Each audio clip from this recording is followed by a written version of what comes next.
A primeira vez que eu vim aqui, eu fiquei impressionado. Eu pensei, nossa, eu tô em Fortaleza mesmo. Toda a biodiversidade dessa área, toda a paisagem que tem aqui, isso tudo é uma raridade na nossa cidade. Meu nome é Gabriel Aguiar, eu sou biólogo e eu estudo esse ecossistema há anos. O que eu posso te falar com certeza é que Fortaleza tem belezas naturais que não existem em outros lugares. Belezas como as suas dunas. O que é mais bonito é que em cima das dunas daqui nascem florestas. E é nessas matas que vivem centenas de espécies de plantas e de animais. Algumas delas inclusive existem apenas aqui. Elas são genuinamente cearenses. Uma coisa que provavelmente você não sabe é que as dunas têm um papel essencial no ciclo da água da nossa cidade. Elas absorvem e limpam a água das chuvas como filtros, evitando alagamentos, abastecendo os nossos reservatórios e dando vida ao Rio Cocó. As dunas ajudam em todo o equilíbrio ambiental da cidade. Se os oceanos e as florestas são como o pulmão, as dunas são como os rins da natureza.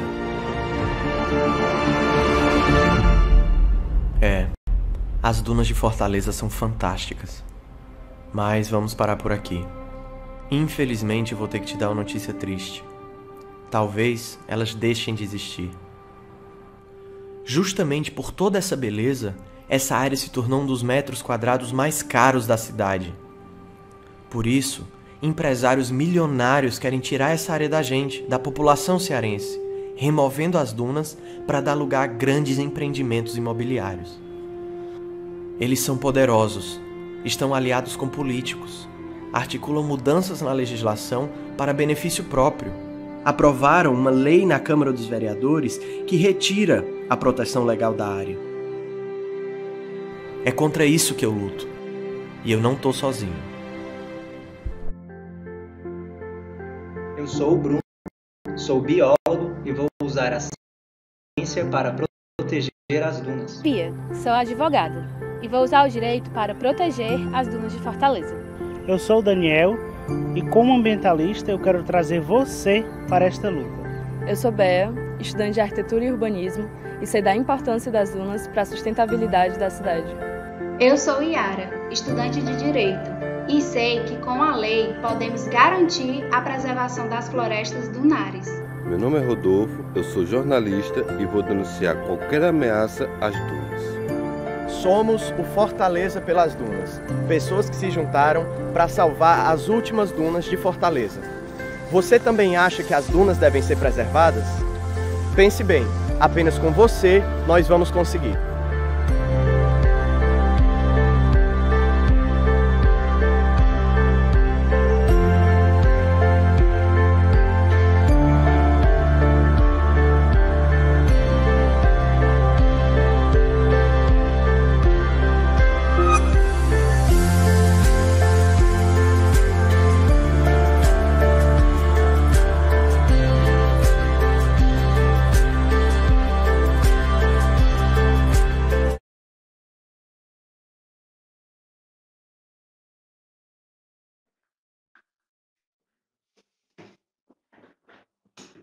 Olá pessoal, boa noite.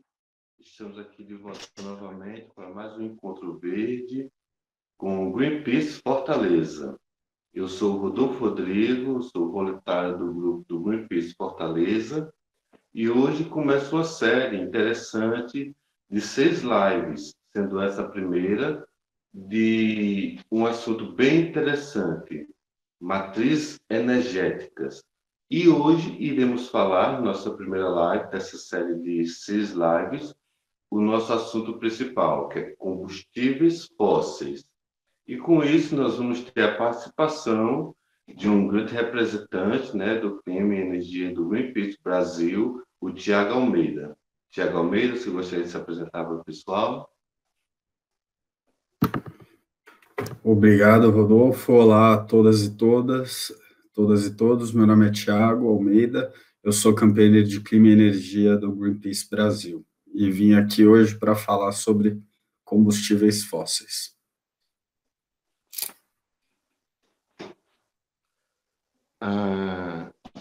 Então é isso aí, pessoal. Vamos agora discutir um pouco os temas relevantes sobre a questão dos combustíveis fósseis. Nós sabemos a importância que isso, no momento, tem sido no mundo todo, né? Existem várias questões positivas e negativas em relação a isso. Sabemos que nós utilizamos sempre, né, geralmente os 3 principais, que é o carvão, né? Acho que seja o carvão mineral, o petróleo, e também nós temos uma outra que é o gás natural. A gente pode entender um pouco melhor disso no decorrer da live, mas é importante também salientarmos que, em tese, existem fatores positivos e fatores negativos em relação ao uso desses 3 tipos de combustíveis fósseis. E talvez o mais importante para a gente, o mais impactante, né, que tem afetado diretamente o nosso clima no mundo todo, seja a questão do petróleo, né, com a geração do CO2. Então, né? Então, vamos discutir um pouco isso e o Tiago Almeida irá explicar um pouco melhor e tirar algumas dúvidas nossas em relação a isso. Tiago, fica à vontade. Obrigado, Rodolfo. Então, boa noite a todo mundo. Como o Rodolfo falou, né, a gente vai falar aqui de gás, petróleo e carvão, né, que são os 3 das principais fontes na matriz energética mundial. E o uso desses combustíveis, ele é quase que exclusivamente para geração de eletricidade ou para o combustível, no caso do gás, principalmente também para aquecimento, e por aí vai. Mas a gente sabe que são combustíveis fósseis e o problema é justamente a queima desses combustíveis fósseis, né, que acaba justamente emitindo gases de efeito estufa e são os responsáveis por essa crise climática que o mundo inteiro vive hoje, né? Então, quando a gente fala dessas 3 fontes, é claro, o Rodolfo falou que elas têm diferenças entre si, sem dúvida alguma, né? O carvão é dessas fontes a que mais polui, a que mais emite a queima do carvão, e a presença do carvão na matriz elétrica global é massiva, não no Brasil.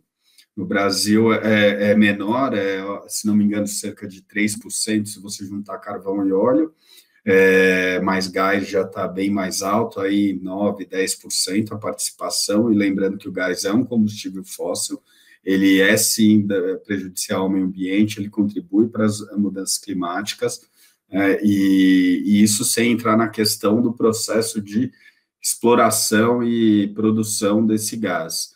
A gente tem aí o chamado gás e óleo de xisto, né? No caso do Brasil, a reserva maior seria de gás de xisto, o nome correto é gás de folhelho. O método para a extração desse material, desse gás, é chamado de fraturamento hidráulico. Basicamente, se faz uma perfuração vertical e aí faz uma perfuração horizontal com fraturação das rochas, com fraturamento.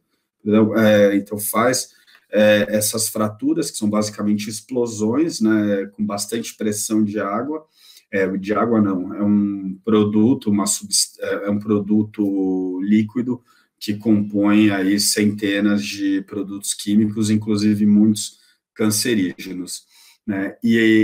Enfim, e toda essa atividade traz um risco ambiental. A atividade, aí eu já não estou nem falando de queimar esse combustível, mas da própria a atividade de perfuração, exploração e explotação, né, produção desse combustível fóssil enterrado. Então, no gás, a gente tem, sim, problemas com a extração, principalmente no caso, né, do gás de folhelho, o gás de xisto, o gás não convencional.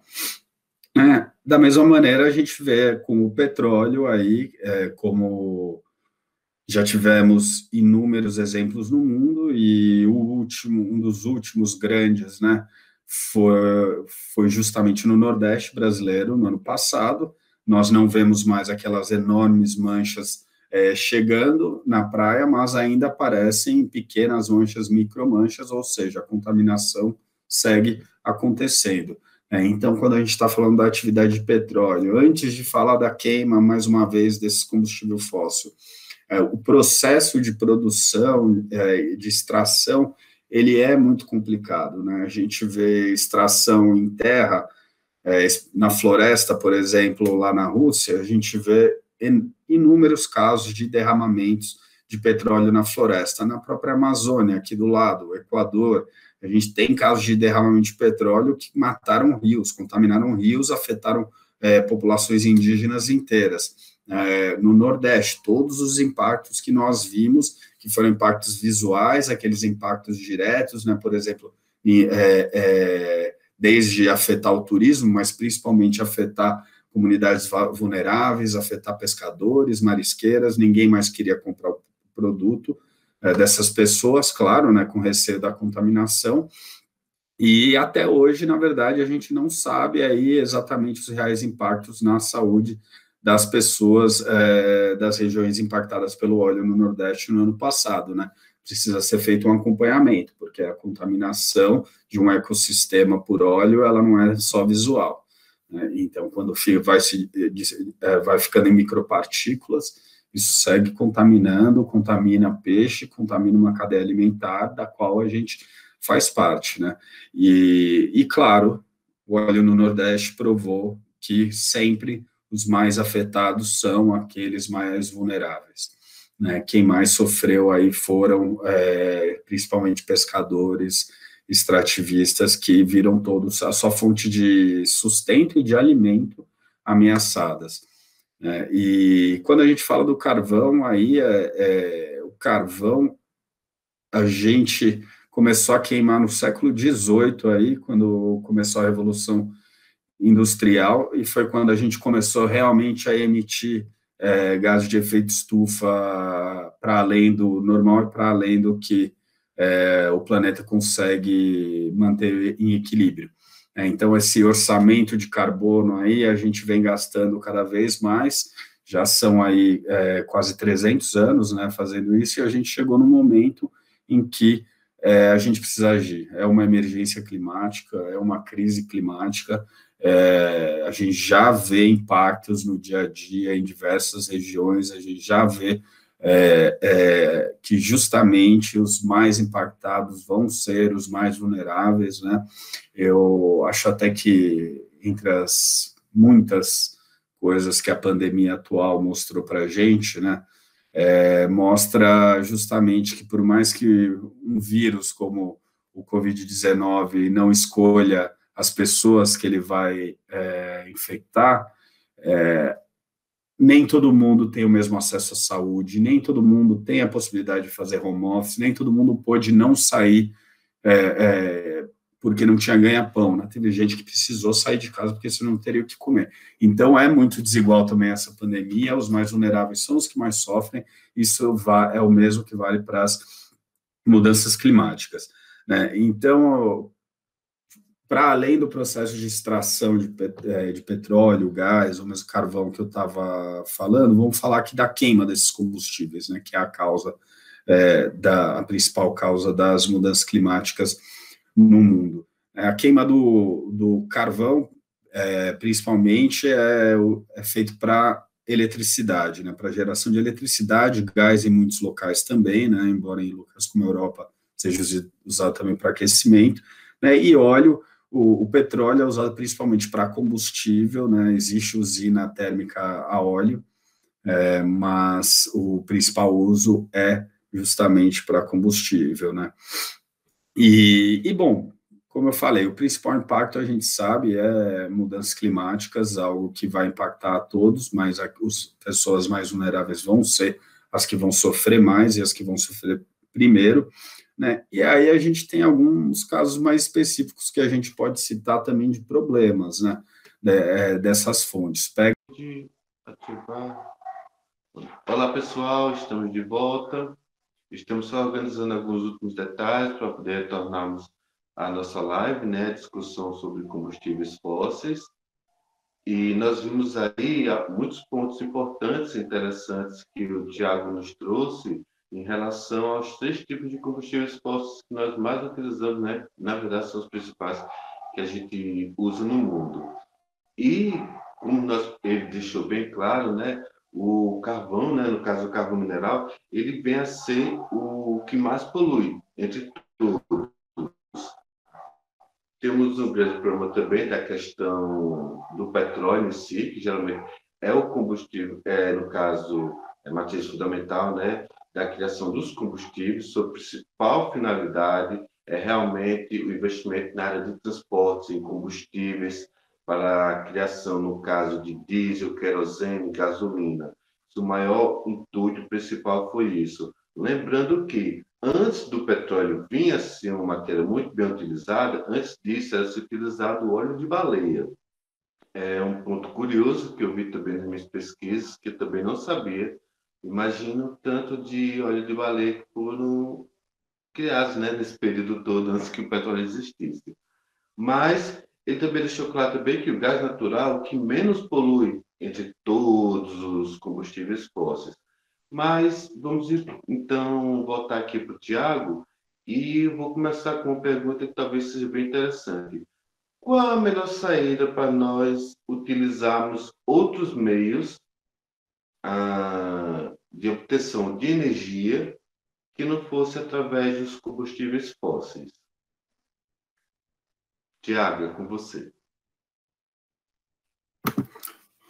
Obrigado, Rodolfo. Olha, como usar outras fontes, né, outras alternativas, elas já existem aí. Então, na questão de geração de eletricidade, é extremamente simples. Claro que demanda investimento, mas é um investimento de retorno rápido e que a médio e longo prazo, na verdade, você economiza recursos com isso, né?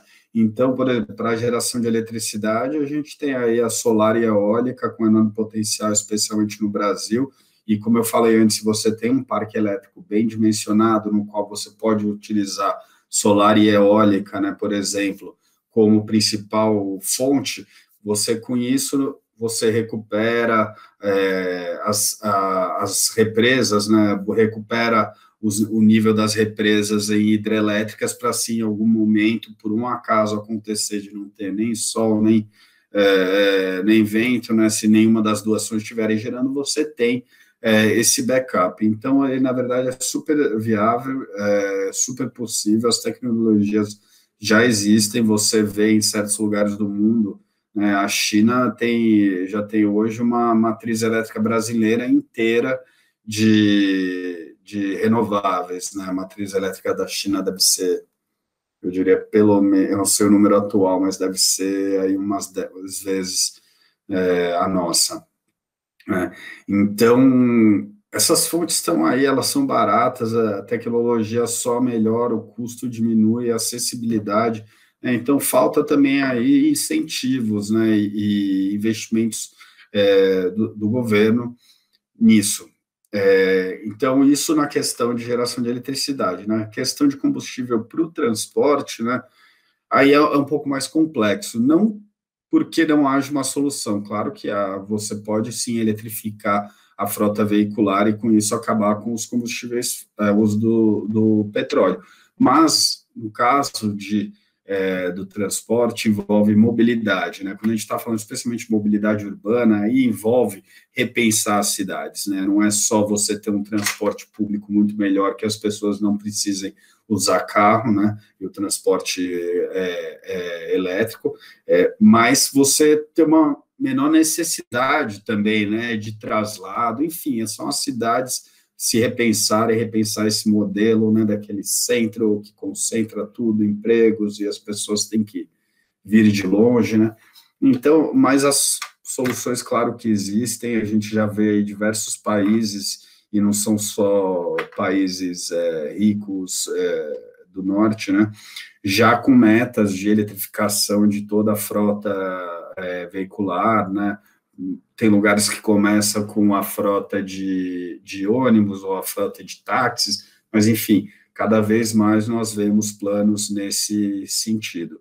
E a real é que a gente não tem escolha, a gente precisa acelerar essa transição, né? E precisa de vontade política, precisa de investimento, mas é urgente, é necessário, e até mesmo se a gente entrar na questão de impactos econômicos, você investir nessa transição é benéfico.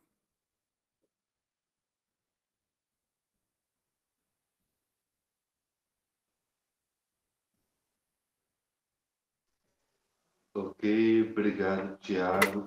Temos mais perguntas. Esperar.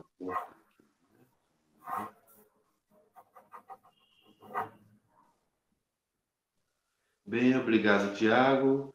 Temos mais perguntas, claro, muitas dúvidas para tirar, mas no momento deixa eu dar uma antecipada aqui. Deixa eu ver aqui. Temos, olha só que coisa boa. Vou mandar um abraço especial para o pessoal que está aí, né? Nossos internautas que estão aí, amigos, queridos também que estão acompanhando nossa live. Deixa eu ver aqui. Nós temos o Robert, a Thaís Teixeira, a Yara das Dunas, né? Minha linda gatona. Muito obrigado pelo forte abraço.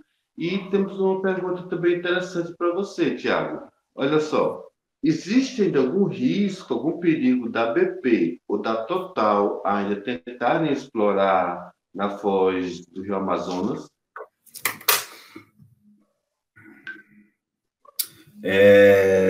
Obrigado pela pergunta.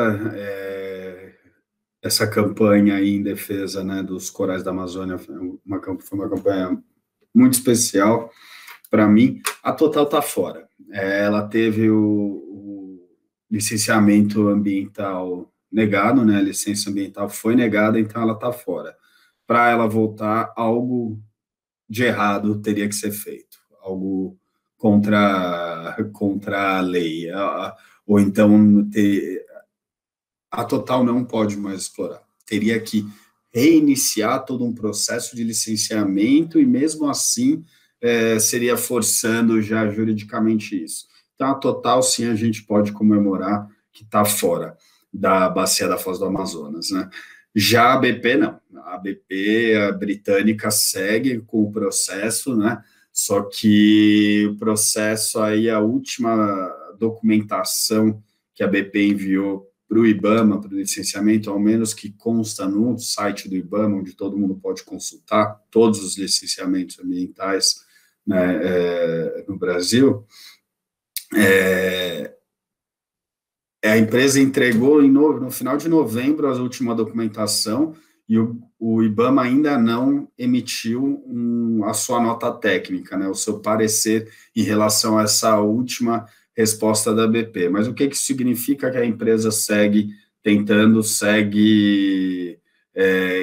com esse desejo irresponsável de perfurar petróleo na bacia da Foz do Amazonas, bem perto desse grande sistema recifal do Amazonas aí, recém-revelado ao mundo, e ainda toda a perfuração, toda a exploração, toda a produção e transporte de petróleo traz o risco de um derramamento.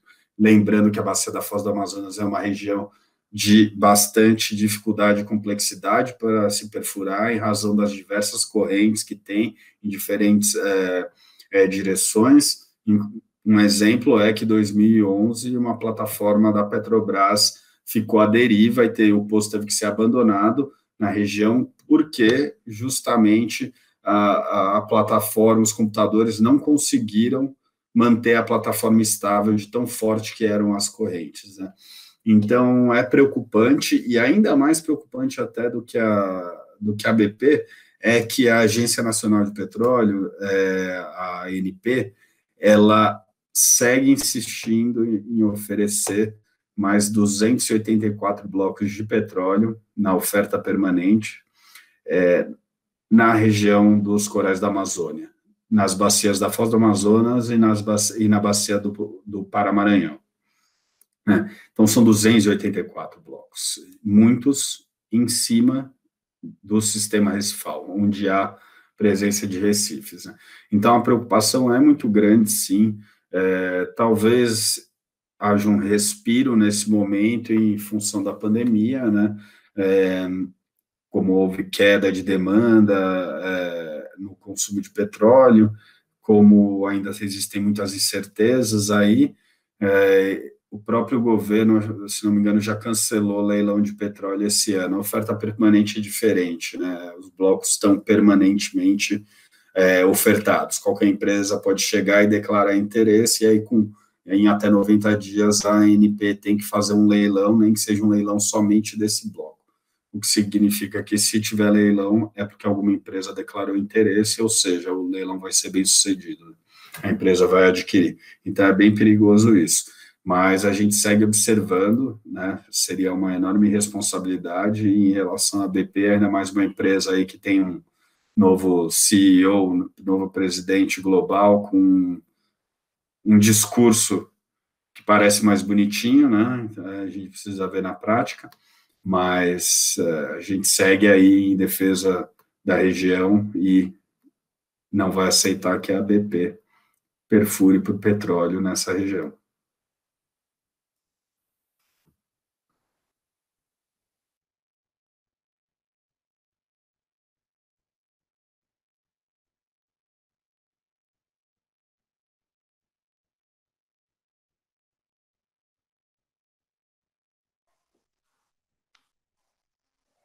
Ok, Tiago, estamos de volta. Vocês estão me ouvindo?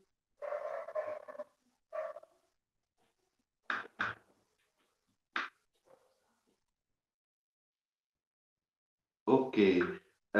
Então, Tiago, voltando aqui também sobre um assunto semelhante, temos uma pergunta também aqui para ti, mas uma nova pergunta, né?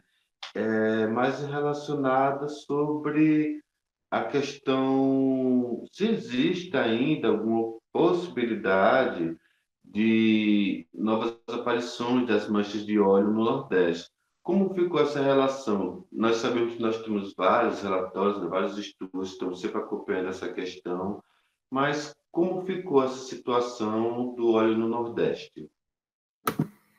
Olha, não acredito que ninguém possa afirmar se vai continuar chegando, se vai chegar novamente, quando vai acabar. Qualquer fala nesse sentido seria especulação. O que a gente sabe é que foram diversas toneladas de petróleo que apareceram lá, né? A gente está falando aí de milhares, na verdade, toneladas de petróleo que atingiram a costa, né? E isso, o petróleo que a gente conseguiu ver, vamos lembrar, mas até agora a gente não sabe qual foi a causa, quem são os responsáveis, né? Que é algo que, em teoria, a Polícia Federal e a Marinha estão investigando. Não sabemos se foi um navio, se foram diversos navios, não sabemos se foi um derramamento, se foi um despejo intencional, se foi petróleo de lavagem, de porão, de tanque de petroleiro, enfim, não sabemos. Qualquer afirmação fala nesse sentido seria mera especulação. O que a gente sabe é que até agora não tem uma resposta, ainda tem óleo na região, chega, né, mesmo que seja bem pouquinho, ao menos o que a gente consegue ver, e a gente não vê aí um acompanhamento médico, um acompanhamento da saúde, não só dos ecossistemas atingidos, mas também das populações, né? Então, a gente não sabe ainda quais são os impactos na saúde das pessoas. Acho que minha resposta foi basicamente: nós não sabemos nada, só sabemos muito pouco sobre esse desastre o que a gente vê os impactos, né? As causas aí realmente o governo ainda está devendo. E a indústria como um todo. Ok, Tiago, deixa eu mandar aqui também um abraço especial para Luana Souza, a Vitória Ricardo, do nosso Greenpeace Fortaleza, a Lene e Omar. Muito obrigado por estar acompanhando nossa live, né? O nosso Encontro Verde, de todas as quartas-feiras. E temos uma pergunta também aqui para você um pouco interessante. Deixa eu ver, que eu tenho com várias perguntas aqui que já encaminharam, né? Nos encaminharam para poder repassar para ti. Mas existe, deixa-me ver aqui. Eu vou começar com essa, que talvez seja uma das perguntas que mais vagam por todos os cantos. Mas quais são as consequências do aquecimento global e da mudança do clima sobre a agricultura e a pecuária? Porque através dessa pergunta, talvez nós possamos entender um pouco mais a questão da emissão do CO2 e de outros, né, produtos que, na verdade, vão utilizar os combustíveis fósseis, e isso tem, de certa forma, um impacto muito grande, já que a agropecuária, de uma forma ou de outra, ela utiliza muitos materiais que vêm, quer não, do uso de combustíveis. Então, há essa certa mudança, né, e impacto nas mudanças climáticas do planeta.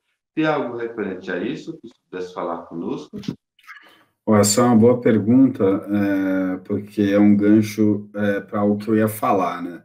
Os combustíveis fósseis são a principal causa das mudanças climáticas, né, em nível mundial. Mas o Brasil, que é um dos países que mais contribui para isso, o principal emissor é o desmatamento, né? Principalmente da floresta amazônica. Então, esse desmatamento ele é prejudicial por inúmeras razões, né? Vamos tomar o exemplo da floresta amazônica. Primeiro que hoje a gente já sabe que sem a floresta amazônica lá e os seus rios voadores não haveria irrigação suficiente no próprio Cerrado brasileiro, lá em Mato Grosso, que depende muito da agricultura, né? Então, isso já é uma coisa. Outra coisa, as florestas capturam carbono da atmosfera, elas ajudam a regular o clima, né? Produzem oxigênio, embora a maior parte do oxigênio que a gente respire venha dos oceanos, né? Ainda assim, elas sequestram carbono e devolvem oxigênio para a gente. Tem a questão, enfim, a floresta é necessária para a gente ter água, para poder plantar comida, criar animal e para a gente mesmo consumir, né? Então, assim, é fato, sem floresta não vai ter irrigação nessa região do Brasil, por exemplo, né? Bom, não é que não vai ter, mas, enfim, vai ser seriamente impactado, né? O próprio governo brasileiro aí já prevê reduções grandes no fluxo hídrico de rios da Amazônia, por exemplo, Tapajós, se não me engano, até 2040 ou 50, a estimativa era 35% de redução, né, no volume d'água. Então, por exemplo, e isso tem impacto. Então, é importante falar aqui, uma das coisas que se fala sobre alimentação e que o próprio agronegócio tenta vender muito é que eles alimentam o planeta, o que não é verdade, né? O que a gente consome, geralmente, vai em média, quem vive na cidade, 70% vem da agricultura familiar, né, vem do pequeno agricultor, o agronegócio, esse enorme que desmata mesmo, né, que desmata em grandes proporções a Amazônia, a gente está falando aí, né, principalmente da questão de gado, né, e também é de soja, né? Você pega uma área da floresta, você corta a madeira, né, e aí depois bota o gado, e aí depois do gado vem a soja. Enfim, essa é uma questão muito completa, eu não trabalho, né, nem com agricultura, nem com Amazônia, eu sou de energia, mas mesmo do ponto de vista de clima e energia, que é a área que eu faço parte, né, o desmatamento da floresta amazônica é a principal responsável, né, pelas emissões brasileiras, né, e isso sem contar nas questões relacionadas às ameaças a povos indígenas, invasão de terra, garimpo ilegal, grilagem e por aí vai, que não atinge nem somente indígenas, mas também ribeirinhos, quilombolas e diversas outras pessoas. Mas é fato, o Brasil não precisa desmatar mais 1 centímetro de floresta para aumentar sua produção, pelo contrário, só o que já tem de terra degradada é mais que suficiente para qualquer necessidade de aumento. Enfim, a gente está num momento muito complicado aqui no Brasil, né, onde a gente tem um governo que trabalha proativamente pela destruição de mais de 30 anos aí, né, de construção e gestão e proteção ambiental no Brasil, um ministro do Meio Ambiente que queria se aproveitar de uma pandemia mundial, né, que mata mais os mais vulneráveis do que os que têm mais acesso à medicina e outras coisas, enfim. Então, a situação é ainda pior. Está tão ruim a situação que o agronegócio está criticando o governo brasileiro e o ministro Salles, né, por sua agenda antiambiental. Mas é fato de que os problemas são estruturais aqui, o desmatamento na Amazônia continua, ele está aumentando, a gente já tem aí, né, os indicadores, né, de desmatamento e de queimadas. A gente viu um dado sendo anunciado semana passada, né, de previsão, e aí nessa semana a pessoa lá do INPE responsável foi exonerada, né? Então é claramente um governo numa cruzada contra o meio ambiente. E todos nós estamos a perder. Todos nós vamos perder com isso.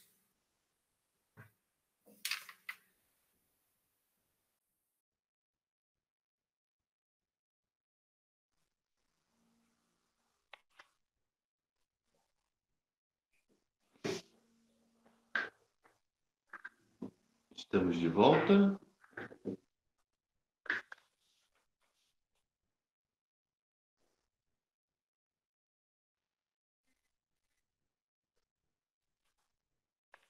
Vocês estão podendo me ouvir, pessoal? Olá, estamos de volta. E gostaria de mandar novamente mais abraços, né, para os nossos amigos queridos que estão nos acompanhando, o nosso Iargão, querido amigo, o pessoal do Greenpeace Campina Grande e a Helenita Lima. Muito obrigado por estar aqui conosco, acompanhando. E, Tiago, vou fazer mais perguntas. Vamos aproveitar bem muito esse nosso momento. Então, me diz, quais são os maiores impactos das mudanças climáticas nos oceanos?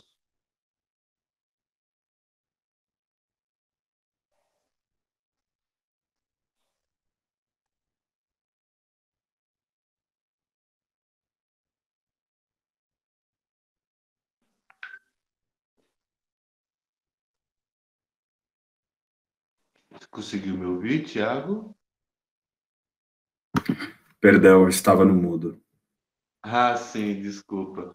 Tá podendo me ouvir agora? Tô sim, eu que estava no mudo aqui, perdão. Pessoal, sim, tá. Eu fiz uma pergunta interessante que foi em relação a quais são as mudanças climáticas, os impactos da mudança climática nos oceanos. Tem alguma observação sobre isso para nós? Claro, bom, os oceanos sofrem diversas ameaças, né? Em relação às mudanças climáticas especificamente, né, os mares estão aquecendo mais do que a temperatura da nossa atmosfera, né? Porque a água retém o calor, e ainda mais a água do mar. E com isso, né, ele aquece mais e a gente vê a acidificação dos oceanos com isso, e quanto mais ele se aquece, mais ele perde a capacidade também de sequestrar gás carbônico, né, da atmosfera. Então, a tendência é que os mares, os oceanos se aqueçam mais até do que a atmosfera, e os impactos disso para a vida são péssimos, né? A gente viu aí que 70% da grande barreira de corais da Austrália estava morta, né, há 2 anos, há cerca de 2, 3 anos, né, 70% estava morta por causa da acidificação e do aquecimento dos oceanos, né? E por que isso é assustador, né? Pensando nos corais e em recifes de uma maneira geral, porque eles são berçários de vida marinha, né? Então, enquanto recifes, corais representam cerca de 1% dos mares do mundo, menos de 1% dos mares do mundo, eles são responsáveis por 25% das espécies de peixe, né? 35% da biodiversidade marinha. Então, eles são extremamente importantes para a manutenção de ecossistemas que são fundamentais também para a gente, né? Grande parte da população humana vive na costa, grande parte da população global se alimenta, né? Depende do mar para sobreviver, se alimenta, e a gente está prejudicando tudo isso e comprometendo a própria capacidade do oceano, né? De se regenerar e regenerar a vida.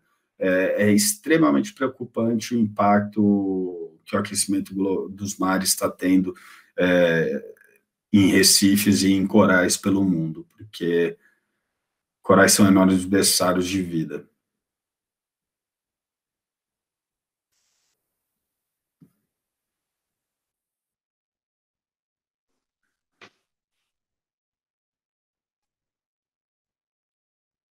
Ok. Tiago, na verdade, eu tenho uma pergunta em especial, porque também foi sempre uma dúvida que eu tinha comigo mesmo. E acredito que várias pessoas também imaginam que o Greenpeace utiliza várias formas inteligentes de poder suprir as questões das energias, né? Que no caso não são tão positivas. As embarcações do Greenpeace, eles utilizam que tipo de combustível?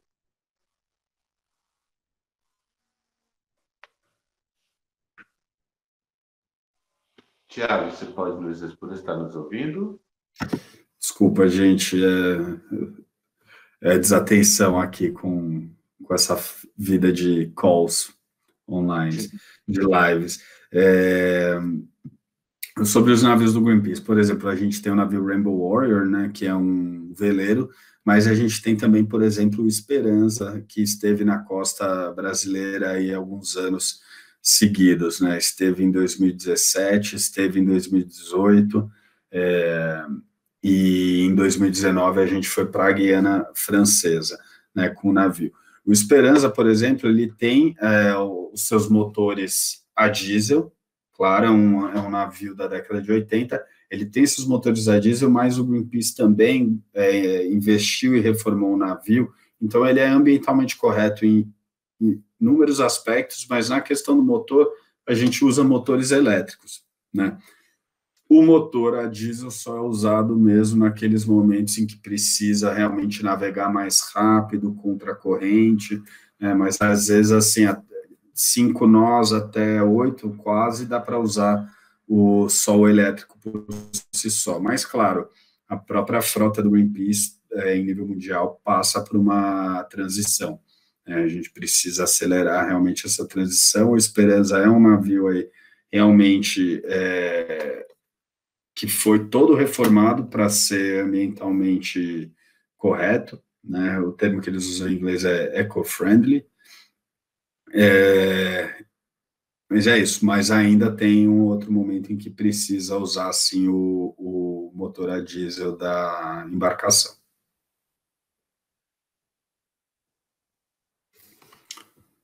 Mas esse é o caso do navio Esperança, claro, né? Rodolfo, você está no mudo. Ok.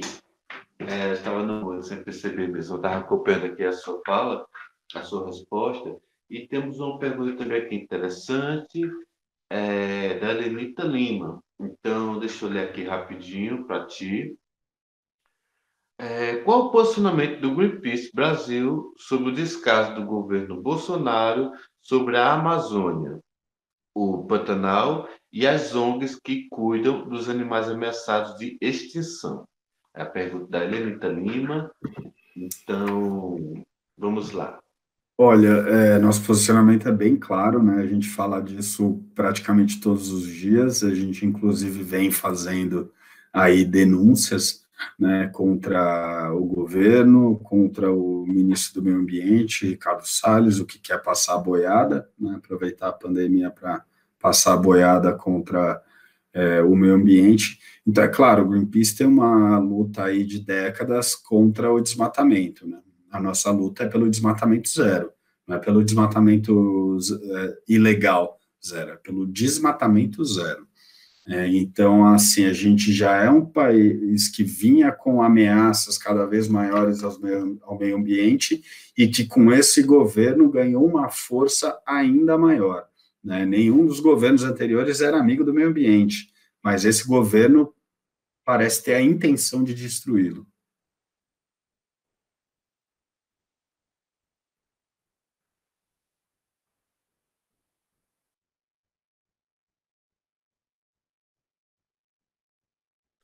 Ok, voltando aqui novamente, temos umas perguntas, mas eu deixar uns abraços bem fortes, bem grandes aqui para as pessoas que estão nos acompanhando.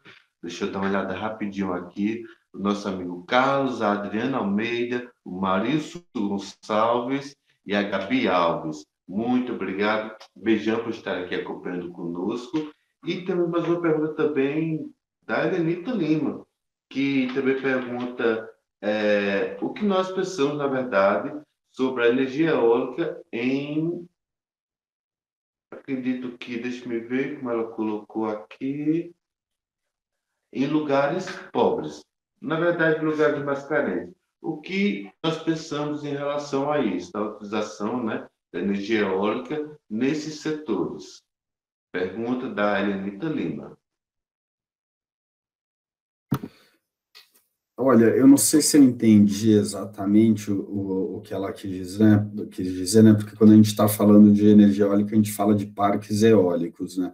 Quando a gente fala de energia solar, aí a gente pode falar também da solar distribuída, que é justamente você ter a sua placa fotovoltaica, né? O seu sistema solar na sua casa ou mesmo no bairro, numa comunidade. Isso pode ser feito, né? E é algo que traz impactos muito positivos, né? Então, se era essa a questão especificamente, né, não é a energia distribuída, quando a gente está falando de solar, não de uma pessoa ter uma turbina de vento no seu quintal, né? E agora, mas eu não sei se era essa a pergunta dela, talvez se ela puder esclarecer.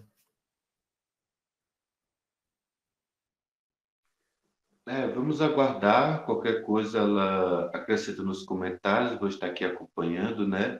Eu acredito que a questão dela era mais em relação à utilização do espaço, existe um enorme espaço, né, para a utilização desse tipo de recurso de energia renovável e limpa, e também porque também há muitos questionamentos em relação ao fato de que dizem que isso muda o ciclo da migratório de aves e algo do tipo, né? Pode, de uma certa forma, haver uma mudança no cenário, né? Do local onde esses postes enormes das energias são colocados, né? Desses parques. Então, vamos lá.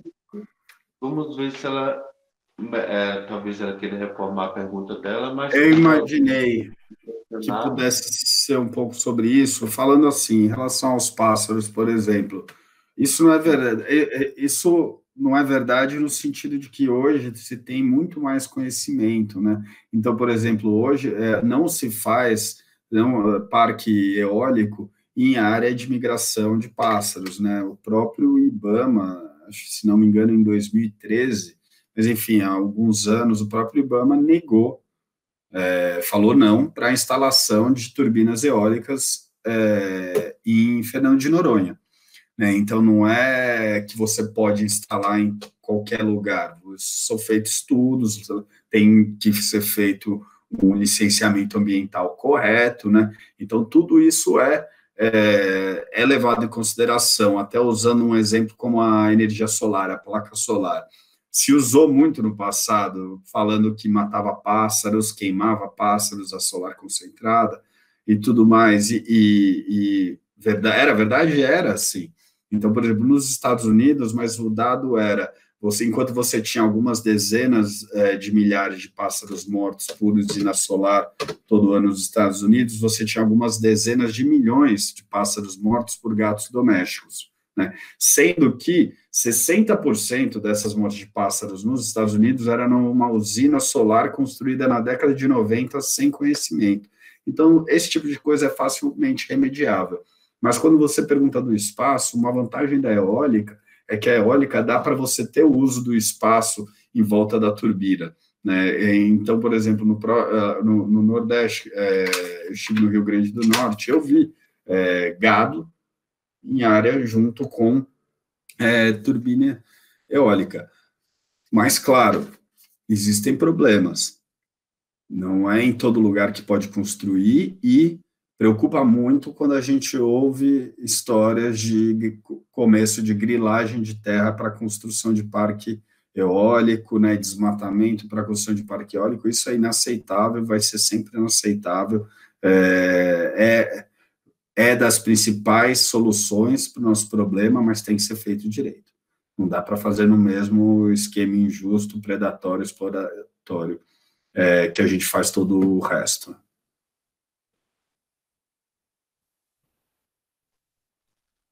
Perfeito, Tiago. Nós compreendemos bem essa parte, acho que é mais ou menos isso. Eu também fiquei com a ideia de que havia sido isso que ela queria perguntar mesmo.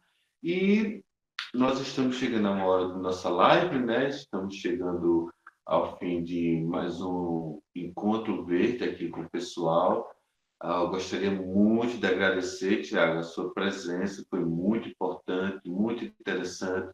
Nos esclareceu muitas dúvidas super interessantes que realmente as pessoas tinham e que, na verdade, trouxeram aqui para a gente, né? Todas as perguntas que eu lhe fiz foram dos próprios internautas, mostrando também que eles têm um certo interesse, né? Eles têm uma certa preocupação sobre o assunto. As dúvidas também, os esclarecimentos sobre os combustíveis fósseis também foi muito bem repassado. E achei muito interessante, muito elementar a live de hoje. Parabéns e muito obrigado. Gostaria de deixar algum agradecimento nas falas finais para os nossos amigos? Obrigado, Rodolfo. Aproveito para falar só duas coisas. Uma é só para comentar, você disse antes, né, que o gás das fontes fósseis é a que emite menos. Sim, é verdade, mas não significa que a gente pode emitir esse menos. Pelo contrário, não podemos. Assim, não importa qual mata mais e qual mata menos, a gente não pode utilizar nenhum desses. O gás não faz parte da transição para uma matriz energética renovável. Mas mais que isso, né, eu quero só passar uma mensagem de que, por mais que o mundo pareça apocalíptico nesse momento, né, especialmente o Brasil, né, que em curto prazo a gente tem aí cenários pessimistas, a gente vê um aumento cada vez mais exponencial no mundo inteiro da preocupação e, pouco a pouco, de ações para mitigar as mudanças climáticas, né? Então, é uma força que vem crescendo, a gente precisa de cada vez mais gente, né? A gente precisa falar disso, precisa conversar com familiares, com amigos, redes sociais ajudam, são importantes. A gente precisa fazer, não dá para ficar calado, mas algo precisa ser feito, né? Mas, assim, a gente tem um pouco de esperança também aí, porque o ser humano é teimoso, né? Mas quando vê mesmo que não tem opção, ele se mexe rápido. Então, quanto mais rápido a gente se mexer, melhor e mais fácil vai ser.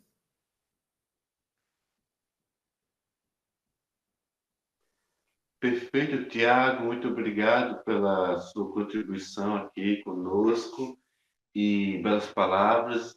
Essa foi mais uma live pessoal e gostaria também de lembrar que no dia 12, no dia 12/8, teremos mais uma nova live com um dos nossos representantes também, amigos do Green, né?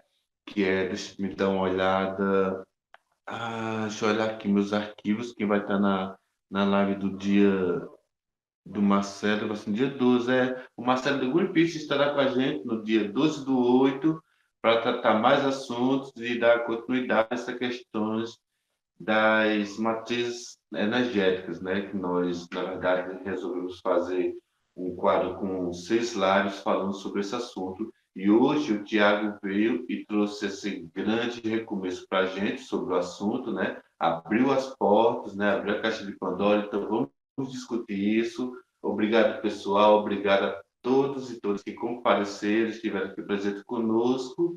E até a próxima. Muito obrigado. Até a próxima.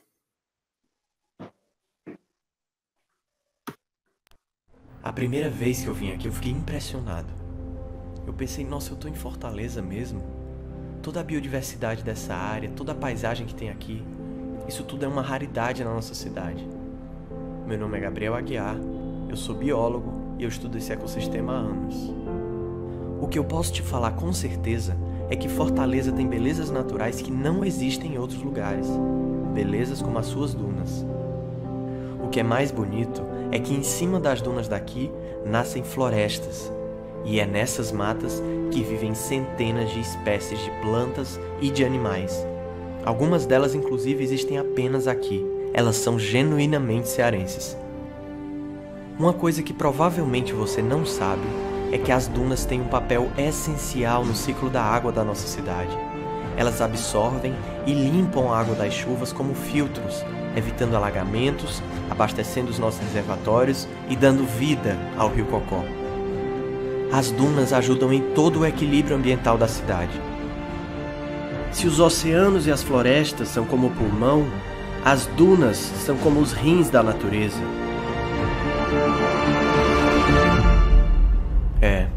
As dunas de Fortaleza são fantásticas. Mas vamos parar por aqui.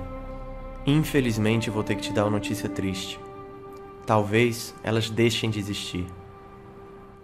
Justamente por toda essa beleza, essa área se tornou um dos metros quadrados mais caros da cidade.